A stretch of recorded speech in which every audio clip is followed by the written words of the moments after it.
Welcome to The Grizzly Beat, a podcast of Grizzly Times and Louisa Willcox, where we interview scientific experts, managers, Native Americans, writers, and others to share their knowledge, perspectives, and experience. This comes at a time of enormous interest in the grizzly bear's future as the government proposes to remove federal protections, and citizens are asking important questions. We hope the information shared here will help listeners shape their own answers. So we're here today with actress, activist, warrior for the underdog and the dispossessed, Margie Kidder, who has been at the Standing Rock protests for the last number of weeks. She spent a number of weeks actually there, and I'm just here to ask her some questions about her experience. So Margie, you're back here getting healed from your respiratory disease, and how are you feeling today? I'm feeling really great today, and actually I'm feeling homesick for Standing Rock.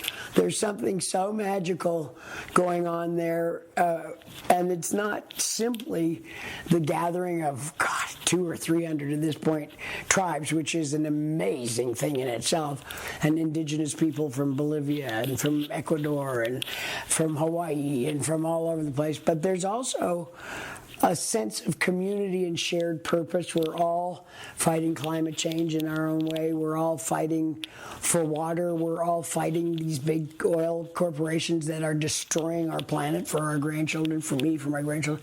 So there's a shared purpose. And then there's this spiritual and emotional and literal sharing of your tent, your food, you automatically share everything, your thoughts, your love, your hugs, anything you have, the other guy has. There's a utopian, almost communist feeling, I can't say communist for Americans, socialist feeling in that camp that I don't think I've ever experienced in my adult life, and I've experienced a lot. So I'm now in this weird position of being in my nice house in Livingston, Montana with my wonderful friends all around, going, I want to go back to that smoky tent with the stuff all over the floor and the dogs, and sit by that wood stove and choke on some more pine resin. I mean, there is something magical happening at that place that I right now miss. I can't wait to go back. It's very odd and something you can't really put your finger on. Well, Mark, you described seeing the Crow arrive on horseback and the Aztecs and the various tribes coming to lend their support to the Standing Rock Sioux as they try to prevent this pipeline from being constructed under the Missouri River. What was that like when you watched these tribal people riding into camp? Well, my first this was in early September, I believe, my first experience at Standing Rock. And it was a much more peaceful place. The police hadn't gone ballistic yet. Watching, I think the first nation I saw walk down what's called the Avenue of Flags. Now, there are flags from every indigenous nation you've ever heard of down a main thoroughfare. And what each tribe or nation was encouraged to do was come in their traditional dress with their traditional dances and traditional language, and were greeted by everybody hooting and hollering as they came down the middle of this road, generally dancing or singing or drumming in their traditional way. When you see Blackfeet from northern Montana in high feather headdresses and Hudson Bay coats, and then you see Hawaiians doing the hula down a dance, and then you see Aztecs who are, oh my God, those costumes were so magnificent, big steel headdresses and noisemakers on their legs doing wild dances coming down, again cheered by everyone. The most emotional part of it, however, was that many of these tribes had not spoken. The American wars against the Indians were so horribly genocidal and awful, had not spoken for 100 years. In particular, the Crow, who decided very early on, when white guys came west, they would side with the white guys. And the other native bands did not appreciate that. So, for example, as everyone knows, at the Battle of the Little Bighorn, the Crow works with Custer as opposed to the Cheyenne against him. So all the natives hated the Crow. They were the white man's Indian. Right. The Crow came in from Montana on horseback in full regalia greeted with hugs by the Lakota, Dakota, Nakota, Oglala, all of these tribes who'd been their enemies, the Cheyenne in particular. There was not a dry eye in the camp. I mean, the weeping was extraordinary. This hadn't happened ever. And there was a total melding of these traditional enemies, a forgiveness of a lot of heavy-duty stuff, and again, this shared purpose to not just stop the pipeline going under because water is life, but to save the planet. Let's get real. To end climate change, to do everything we can to protect the sacredness of not just the water, the earth, the sky, the trees. And it was about as powerful a thing as I've ever seen. I mean, those were not any lightweight tears. You're talking hundreds of 100+ years of history healed at this place. Wow. There's something going on there that I can't describe. Yeah, one thing I noticed was just the number of different races that of people that showed up. I mean, blacks and Asians and Hispanics. I mean, in addition to the tribal presence, and there's a lot. I noticed a lot of sometimes tense communication, a little tense, but an interesting purpose, a sense of purpose to really feel. Yeah, common purpose will do a lot of stuff. But what I learned, a lot of those black guys, in fact, had been when the Cherokee were chucked out of Georgia, all of those southern states, and sent on the Trail of Tears. They had merged often with blacks who'd either gotten their freedom and then were being hunted, or right after the Civil War, blacks who were thrown out and looking for somewhere for some freedom, and they had been adopted by Cherokee. So a lot of the black guys at that camp are in fact consider themselves Cherokee. I had no idea about any of this. A lot of our cowboys were black. So then you would meet somebody you think is Filipino. Well, I met a couple of guys. They went, no, I'm not Filipino like Chinese plus Japanese plus. I'm indigenous Filipino. That's why I'm here. So this rising up of indigenous people and their knowledge, the wealth and the wisdom of the knowledge of how to take care of the earth, which we white people have shit on. Can I say that? You're sorry. Yes. Whatever. For so many hundreds of years, and in the course of doing so have destroyed ourselves and our culture and our civilization. The rising up of these people all over the world and coming to Standing Rock Sitting Bull's reservation is just amazing. I made friends with a woman from Bolivia the other day, and we talked about the Altiplano, and then one of the teachers at the school where I'm helping out is a kid named Jose from Ecuador. Saw his first snow, could not drive in it. God save me. And there are very proud indigenous peoples from everywhere. I didn't tell you this. When I saw you the second trip and the last night there, I like to go to the Sacred Circle to hear the Indian drumming to go to sleep. So I walk over and I hear, and I'm going, what's that? It was Aboriginals from Australia who'd been there for a month doing the didgeridoo, or whatever it's called, which is a very haunting sound. I went, whoa, the Maori from New Zealand. The Inuit now are there, from Nunavut in Canada.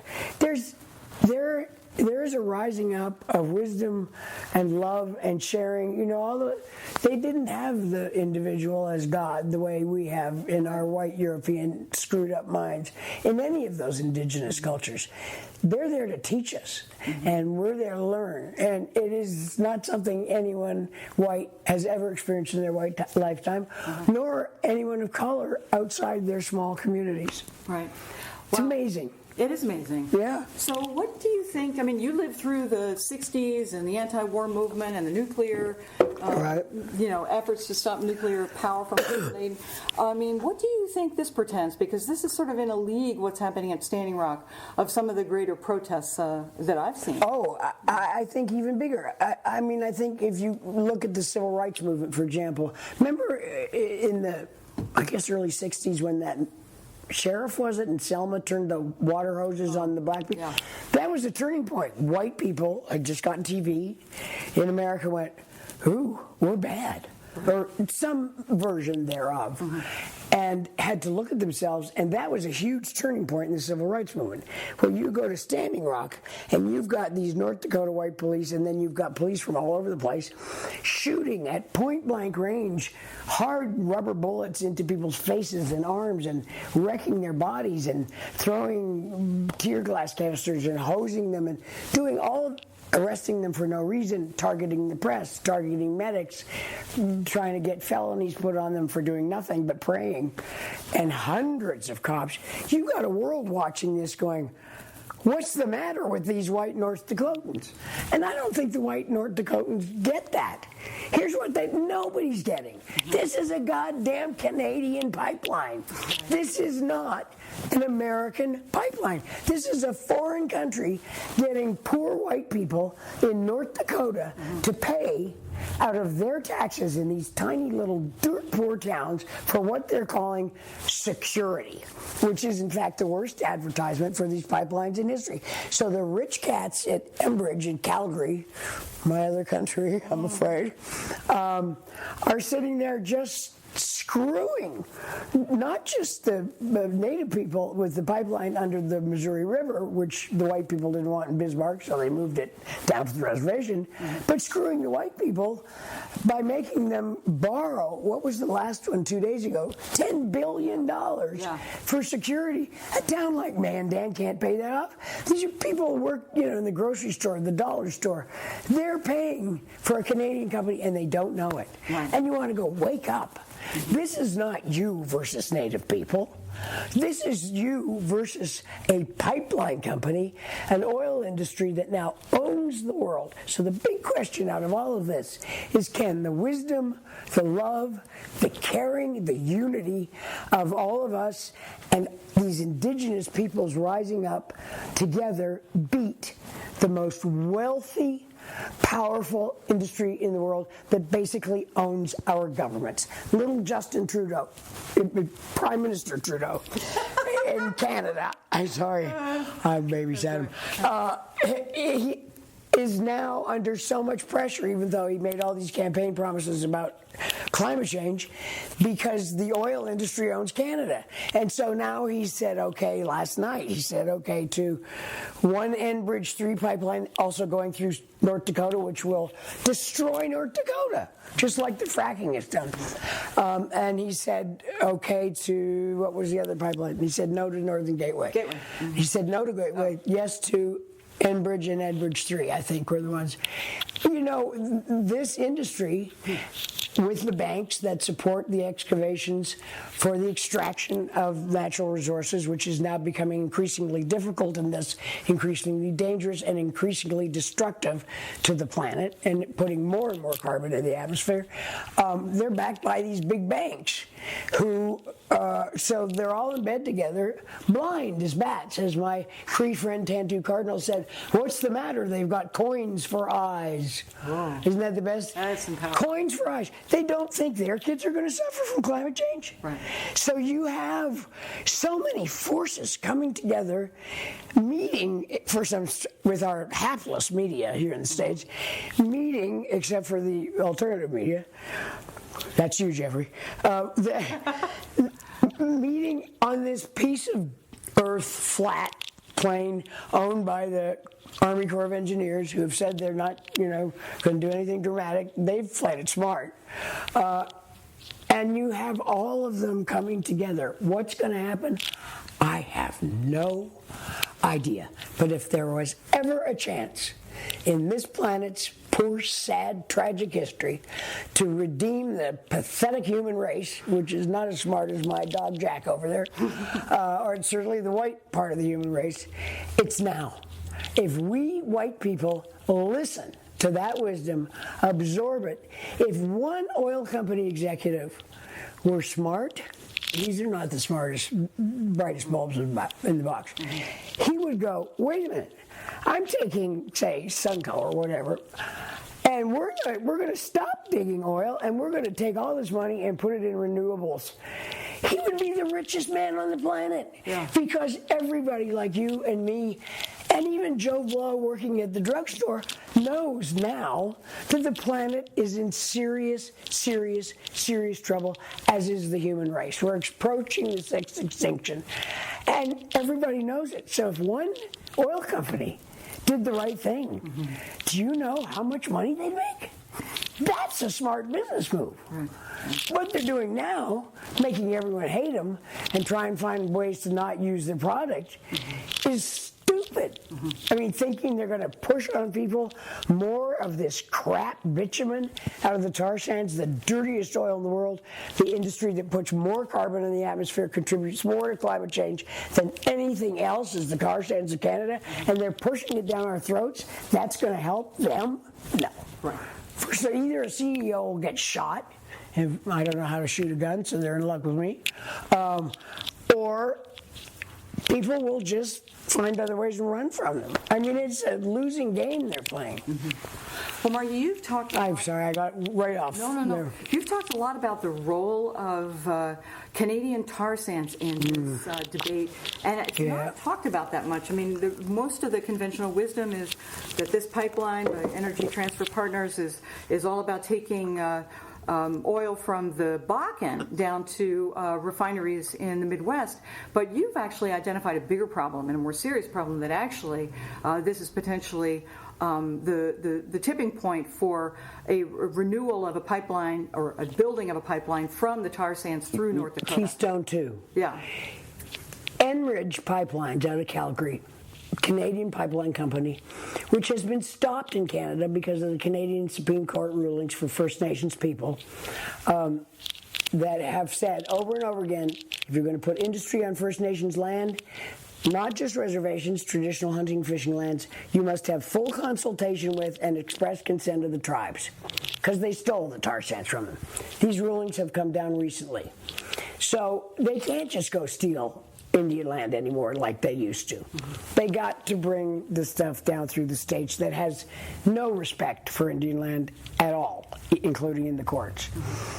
What happened was in last August, Enbridge Pipeline, who's been stopped now from going to the west coast of Canada, who've been stopped all over the place by First Nations peoples, who've really led the charge in Canada, bought Energy Partners, what's the other word in there? The Texas company. Oh. They're a limited... liability corporation. Yeah. They bought them. Now, think about this. At that point, the Canadian dollar was at about 68 cents to the American dollar. Enbridge had been stopped at every turn in Canada. Enbridge was not stinking rich, and the price of oil was in the toilet. They actually just buy a multi-billion-dollar corporation out of Texas, one of the biggest pipeline companies in the United States. Hello? So you go, no, that doesn't work. That doesn't make sense. Now, they bought some of it in stock exchanges, but still, you're talking a big loss on the dollar. Then you go, well, what can a Canadian company do that an American company can't? Besides, get this tar sands. You can't refine it in Canada. You have to get it to Houston and one other refinery to refine this crap. If this pipeline goes down, if we manage to take it down, a Canadian company, under the terms of NAFTA, can sue the U.S. government for trillions of dollars in lost profits, and they will win, because these international trade courts are made up of CEOs of companies. And so there's been a lot of suing back and forth for water, for this, for that. They're terrible trade agreements. So what can they do? Oh, we're going to pretend we want a little tiny pipeline having some fracked light sweet crude from the Bakken go to some invisible destination. Not North Dakota. Right. Nobody in North Dakota is going to get a cent of this or any of it. We can buy this pipeline. It's inches from the Canadian border, and we're not going to use traditional size pipes that we use for light sweet crude, which is 16 inches in diameter. Light sweet crude's the consistency of maple syrup, but absolutely slippery, not sticky. You can put it through your fingernail. I mean, you can put it through anything. Bitumen, on the other hand, is like sand and tar. You have to highly pressurize it to get the heat up. I'm trying to learn the physics. In order to liquefy it even a little bit, to push this sandy crud through of necessity, 30 to 36 inch in diameter pipes. When I first went through North Dakota in September on my way to Standing Rock, the fields of all the farms that had been pushed into doing this by eminent domain, by a Canadian company that they didn't realize, these are huge pipes. These are not light sweet crude pipes. These are bitumen pipes. And anybody who'd done any studying could just look at the guy's yard and go, wait a minute. Yeah. You don't put that pipe in for light sweet crude. You put a reinforced, but they're not really reinforced, which is why they spill every year, pipeline through. So you combine all these things, and you combine the track of this pipeline, and you go, wait, why would a Canadian company buy an American pipeline that just goes through North Dakota? It doesn't make any sense at all. Why would an American company with a very macho, strut-around CEO like Energy Partners in Texas, that Texan oaf, why would they let themselves be bought out by a going broke Canadian company, not going broke, but losing money Canadian company? Why would they do that? Oh, because if we lose the pipeline, we can sue under NAFTA and pretend we're a Canadian company and get money for. Talk about treason. It's a scam. It's a win-win situation for the oil companies. So it's either NAFTA they win, or they get. The point of pipelines from the tar sands in Canada is not just to get it out of there, it's so they can expand the tar sands. Because as anyone knows about extraction industries, maybe you have to grow up in mining camps like I did. One of the big issues is, how do we get the gold or the copper or the iron ore out of here to market? That's the issue. Now, a pipeline company like, say, Dakota Access will say, well, we wanted a bigger pipe so we could have a higher volume of oil going through. Well, they have to frack that oil in the Bakken. That is, there's not huge amounts that require that size of a pipeline. So it's everybody's got blinders on. In a weird way, the Standing Rock camp is almost a sideshow, and yet they're playing it for keeps. Boy, they're violent as can be. The Native peoples in the States have not had 30 years of lawsuits against their own governments that they win, like they have in Canada, because the American Supreme Court is politicized. In Canada, you can't politicize the Supreme Court. They pick their own guys. They're not having any politicians in there.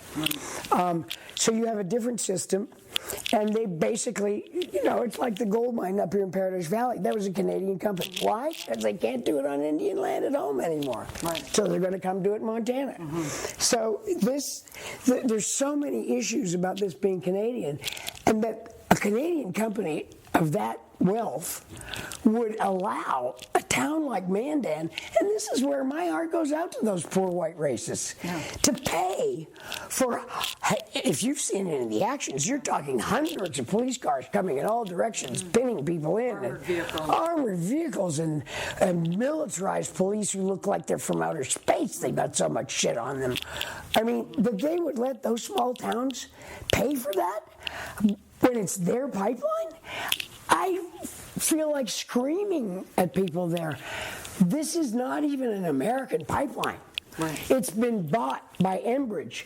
Now they're trying to shuffle things around, move the CEO. It's a Canadian pipeline. It's designed to bring bitumen from the tar sands, and you can find all the documentation. Here's what I found out about researching stuff. You don't go to the thing. You go to the company's own website. Promotional. Or did you not? You go to their own website and you go, you wrote that on your website. Why did you write that we can now also are in a position to bring tar sands, bitumen down from the tar sands? You look really bad, but so that's where I find my information. I find it right from them.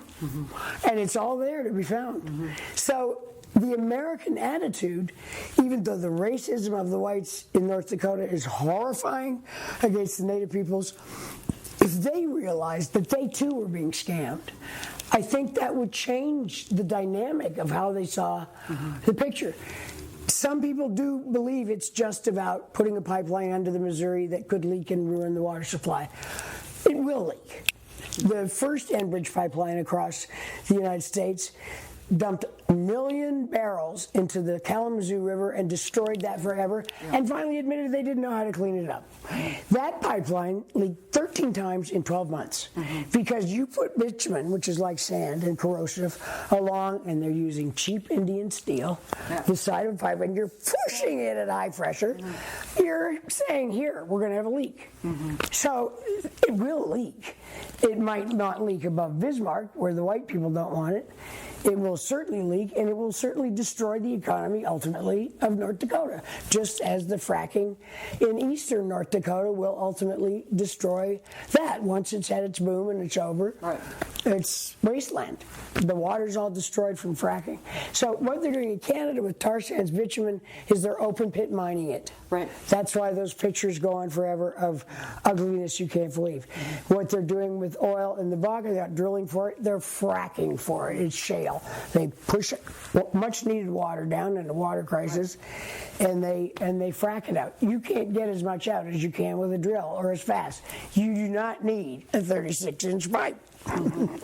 So you put all those pieces of information together, which I'm not doing well when I'm talking, but when I write it down, A, B, C, D, E, F, G, you can come to no other conclusion but that this is a Canadian, let's get bitumen out of the tar sands to the refinery in Houston so we can ship it to China. That's the whole deal. Look at the course of this pipeline. And they have another one, Enbridge, that was okayed yesterday by Justin Trudeau, Enbridge 3, to bring bitumen down, and they just say it outright. It's a little farther east that will go through the middle of North Dakota. Who bought North Dakota? And how? The governor sold it? I don't know. The state that the pipelines run through. That's what North Dakota's become. Yes, but I mean, how terrible, what a terrible thing to do to your population. I know. I mean, I don't know who made those deals. I'll guarantee you the government of Canada knows about them. I doubt Mr. Trump knows. He's not quite as bright, but Hillary Clinton knew. Somebody, I mean, people in high places know these deals are made and that we're not the same country. Americans tend to think of Canada as one big North Dakota, but it's not. It's a separate country. So when they go, we're going to have energy independence, you go, Canadian oil is not American oil, and you don't get energy independence. Anyway, we have it already. So, anyway, sorry, I'll shut up now. I feel passionate about it. I feel like so many people are being conned by this. Nobody has made a peep about it. I've told the Young Turks, I told CNN, I've talked to as many people as I can, and nobody will write about it. I guess I have to. I mean, the scale, I mean... The scale of what's being impacted, it's not just North Dakota or even the Missouri River, it's our whole Western way of life and... The whole global way of life. The tar sands of Canada emit more carbon into the atmosphere than any other industrial project on the planet. And they expand that's even more. We're already so far behind ameliorating these symptoms of climate change. Now, you're 20 years later than the event happens. It's sinful. And Americans don't know. They're all going, oh, DAPL, Dakota Access Pipeline, like someone in North Dakota owns it? Are you kidding? No.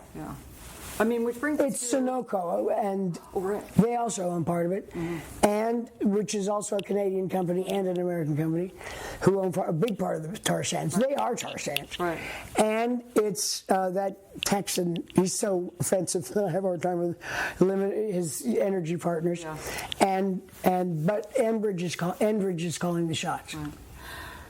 So, Margie, you get really worked up about... I'm sorry, yes, I do. ...about the Canadian role in all of this, and you are from Canada. So maybe you could talk a little bit about what it was like growing up around mining camps with lots of First Nations people around, and how that is connected to your current experience at Standing Rock. Boy, that's an interesting question. That answer requires a lot of emotional honesty. When I was a kid, I'm 68 now, born in 48, I don't know how many people on the planet were aware that climate change was coming, that it was wrong to blow up the earth, which my dad did for a living. He was a mining engineer, explosives expert. So we would go. I was born in a town called Yellowknife, just south of the Arctic Circle. When I was born, there was one toilet in town. Said this is the only toilet for 1,000 miles. Edmonton was 1,000 miles south. Flush with care. I was delivered by an Inuit woman, Eskimo, off in a Red Cross shack off a mine shaft. That was all that was there. There were a lot of tents. We ended up, my mom finally got a caboose to have as a sort of house. And then my childhood was spent in mining towns that were not yet mining towns. They just discovered one was iron ore, copper. They just discovered stuff, and Dad's job was to go in and figure out how to get it out, how to best blow it up and get it out. So generally, particularly, for example, in a place called Labrador City, inland Labrador, way up in the north, there were, we called them Indian kids, living in a couple of places I remember, traditional villages. And that was who you played with. Mm-hmm. I mean, that's who was there. We would do things that now I'm just horrified by. We'd go to Indian burial mounds and dig up the bones with the Indian kids. I just go, oh my God.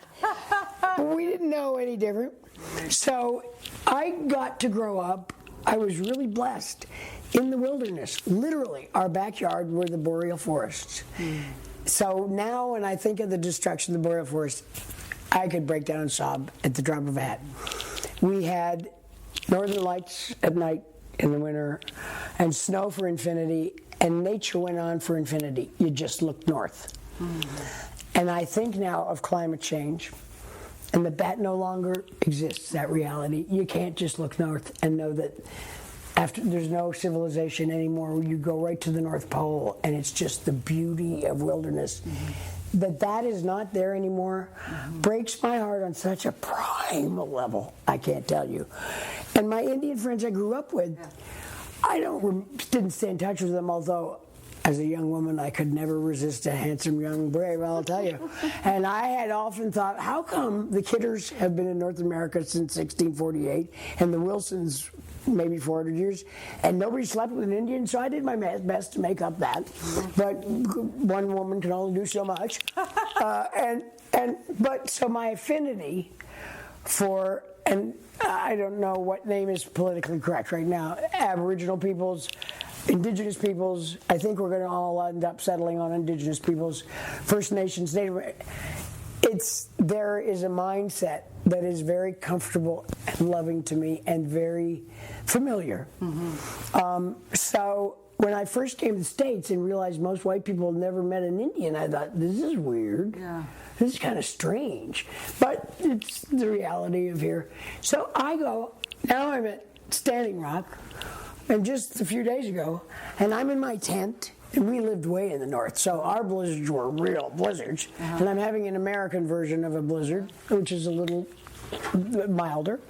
But it's a whiteout, and there's blowing, and I'm in the tent with a stove and realizing this is what Mommy was given when she was first married and pregnant as her first house in the Northwest Territories with all the miners and tents. And I went, I haven't felt this much at home and myself since I was 14 years old, and my mother convinced my father to leave the North and take us to civilization in Vancouver.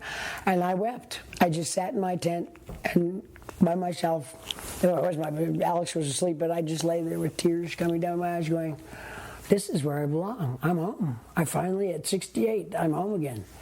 I don't know if that makes any sense or it's stupid, but it was so, and I wrote that Facebook thing saying Johnny, I think only Johnny Tantu Cardinal is a Canadian Cree actress who was born in Fort McMurray. Her village was bulldozed under for the tar sands. She went back to find it. She knows what it's like to grow up in the Canadian North in boreal forests with wilderness as your backyard. So I thought only two people will get why I'm writing this. Other people, it turned out, did.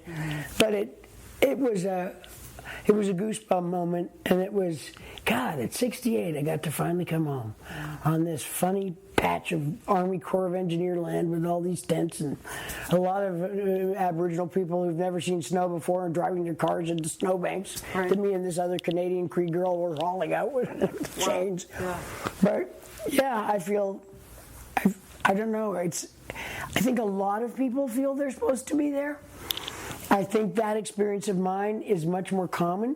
Mm-hmm. I just happen to have had a childhood that doesn't exist anymore and was unusual in that regard. Mm-hmm. When you're born just out of the Arctic Circle, it's kind of weird. I think my brother was the first white kid and I was the third in the Northwest Territories. Oh. Well, there's nothing, yeah. You know. Oh. So it just feels right. It just feels so right to me. I have to be there. Right. And it's a beautiful community.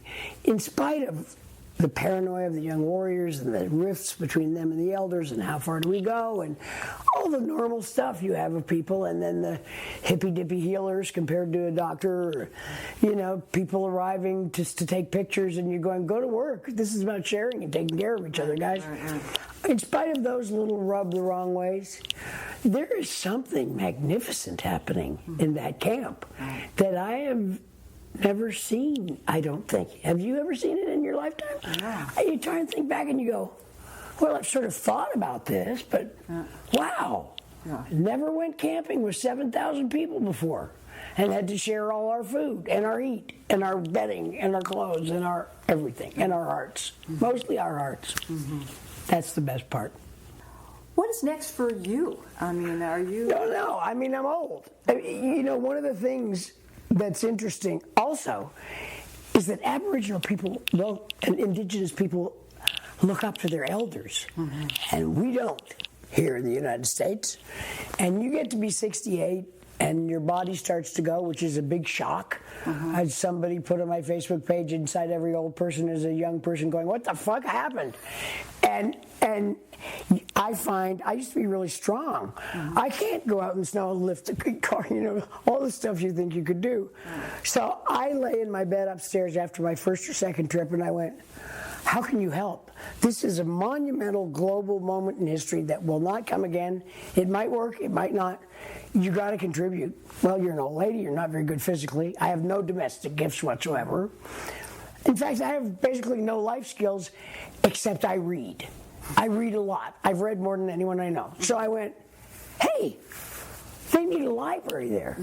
So, and it's got to be a Native American library. So I found some Native American writers who are heavyweights and fabulous, amazing writers who I've idolized for years, and helped facilitate a group of people who are starting a Native American library by Native American authors and about Native American history on Standing Rock at the school, and our yurt is going up this coming week, and I'm so excited, I can't tell you.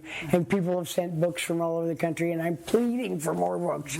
More books, great books. Vine Deloria, James Welch, give me them all. Children's books. So it's for adults and for the school. And it gives me a lot of joy. And then I go over and help out at the school, and I love all those little munchkins, because my grandkids grew up. So there's a stage of life where your contribution to something changes dramatically because of physical limitations. Right. I can't remember what your original question was. That was my question. What's next? What's next? What's next is, I don't know. I mean, I could be dead in 5 years. Yeah. You know, we're of the generation where you suddenly go, oh, us baby boomers are going to die too? We weren't supposed to do that. You know, I've had a year, as have you, of losing a lot of friends and a lot of associates, a lot of people I loved and worked with, just dropping like flies. Two of Pierre Trudeau's pallbearers died within a week, Castro and Leonard Cohen. His pallbearers were Jimmy Carter, Fidel Castro, Leonard Cohen, and then his two sons and somebody else. I mean, they're just dropping. Fidel Castro's death, that's a blow to someone my age. There's like, whoa, wow, that hurts. Leonard Cohen, that hurts. All these people. So you don't make long-term plans at 68. You go, where can I be useful? And the greatest gift in my life that I've been given this year is that somebody needed me. I could contribute something. I had a use. I can give something at that camp that is useful. Boy, most 68-year-olds don't get that gift. That's about as good as it gets. Yeah. And there's a number of students, I mean, just young kids. It's a family affair at Standing Rock, so there is really an opportunity for Dennis Banks' granddaughter's there. She's such a rascal. My little Shelby, I adore her. All that cool school kids got headlights, of course, so we got headlights. But this is the next generation coming up. I feel passionate that they learn their history. I feel as passionate as a Native American does. And the Native Americans working with me, and I have to follow their lead, this is not a white library, recognize that as well. Right. There's nothing like reading to take your life steps farther and farther. So if we can get these kids reading and teaching them about their history and giving them the power back that they should have as indigenous peoples who are a lot smarter than... What happened to white Europeans? Have you ever figured out what happened? We got so collectively dumb. I did read an article in Scientific American 2 months ago that was somebody after Cro-Magnon man, another man that we'd ignored, that only the white Europeans slept with. I don't know. Maybe that's why we've got these evil genes. But something went wrong with us. Wow. There's no question. So it's time these Native kids grabbed the mantle, took their education to heart, and took their wisdom and said, okay, back off now. We're going to take over again because you made a big mess. Yeah, I wonder what kind of leaders will emerge from those schools and that you will look back on, or maybe your daughter that says they got their my start granddaughter. Standing Rock. Yeah. Well, there's great excitement about these young rich kids. My granddaughter just started Harvard this year. My baby, I can't believe it. And they're all excited at Harvard, these kids, about Standing Rock. I know. I mean, it's on the front pages of papers of newspapers in every country in the world except the United States. We'll catch up.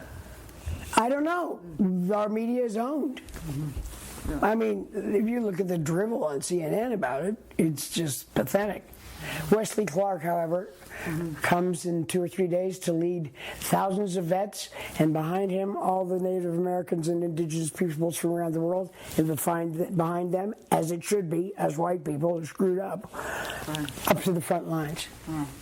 And they're saying we're protecting people from the militarization of the police. The militarization of our police around the country cannot be understressed. How this bizarre thing that's happened in the last 20 years of training our military to put down civil unrest, almost as if they knew this stuff was going to happen. We'll just leave that.